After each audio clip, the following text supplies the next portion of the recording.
कृतजी मंगलम पुंडरीकाक्ष मंगलायस्तनो हरि। ओम नमो सुनंताय सहस्रमूर्तये सहस्रपादाक्षरद्वाराहवे शाश्वते सहस्र नामने पुरुखाय शाश्वती सहस्र कोटि उदाहरणे नमः।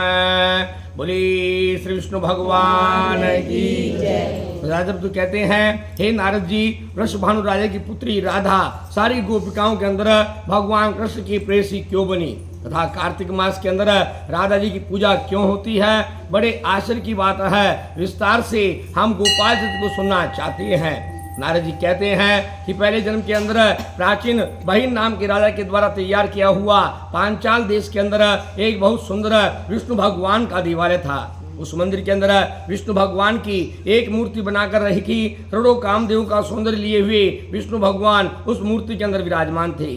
उस जगह विष्णु भगवान के मंदिर में प्रतिदिन बहुमूल्य वस्तुओं से पूजा होती थी, दान होते थे, नाच होते थे, गीत और मंगल आदि गाए जाते थे।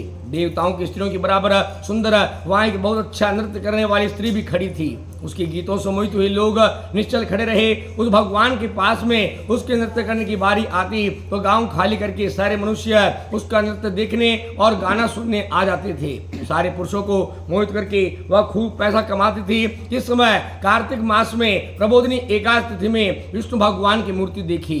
जब नाचते हुए बहुत देर हो गई तो भगवान के उस अतुल श्रृंगार से वो मोहित होकर सोचने लगी, ऐसी कौन सी विधि है जिससे ऐसे सौंदर्यशाली भगवान मेरे गले में बाहु डालकर मेरे साथ नृत्य कर सके। इस प्रकार से उस स्त्री ने मनोरथ करके हाव भाव करके नृत्य करते हुए सारी रात समाप्त कर दी। प्रातः काल के समय में उस बालक ने जो मनोरथ किया था उसी के फलस्वरूप रात्रि में जागरण का पुण्य दिया। कुछ वर्षों के अंदर ही सारे धन को देकर शरीर को त्याग कर बैकुंठ को गई तथा वहां पहुंचकर देवांगना बनी। वहां पहुंचकर भी वह गीत गाने में चतुर, यौवन और सौंदर्यवान थी। इस समय उसने स्फटिक के अंदर अपना चित्र देखा, सोच में पड़ गई, मैं किसी पुरुष के योग्य नहीं तथा इस प्रकार कहकर कृष्ण भगवान के साथ नृत्य करने का मनोरथ याद किया।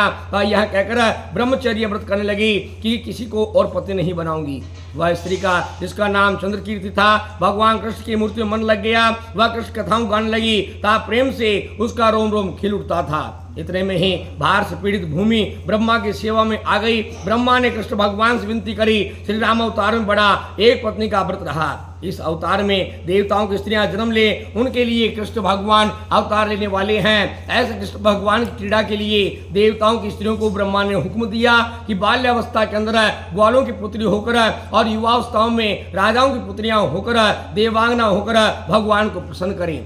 ब्रह्मा जी की इस प्रकार की आज्ञा देने पर चंद्रकीर्ति नाम की देवांगना कहने लगी, हे विधाता, पहले जन्म में मेरी सदैव यह इच्छा रही है कि पितामह है आपके प्रसाद से हम सब भूमि पर पहुंचे ता भगवान कृष्ण का रूप धारण करके सबसे अधिक मुझे प्रेम करे, मेरे साथ नृत्य करे। इस प्रकार की मेरी इच्छा पूर्ण होनी चाहिए। और दूसरे देवताओं की भी इस प्रकार आज्ञा दी। नंद जी के वज्र के अंदर वृषभानु नाम के गोप रहते थे। यहाँ उनके एक बहुत सुंदर राधा नाम की पुत्री हुई जो पहले जन्म में चंद्रकीर्ति नाम की देवांगना थी। एकादशी तिथि में जागरण के पुण्य प्रभाव से संतुष्ट ब्रह्मा के कथन को सत्य सिद्ध करने के लिए भगवान ने वृंदावन में राधा और गोपिकाओं सहित रासोत्सव किया और खूब नृत्य किया। बहु जन्मों से इच्छा करने वाले कृष्ण भगवान के साथ में नृत्य करती हुई गोपिका रूपिणी राधा ने प्रेम पूर्वक अपने जन्म कृतार्थ किया। इससे गोपिकाओं के अंदर राजा तथा राधा विष्णु भगवान अधिक प्रिय है। कार्तिक मास के अंदर भी श्री राधा दामोदर भगवान के आगे राधा जी की जो पूजा करता है वह अंतत्वगत्वा भगवान के स्थान परम धाम को जाता है। बोली श्री विष्णु भगवान की।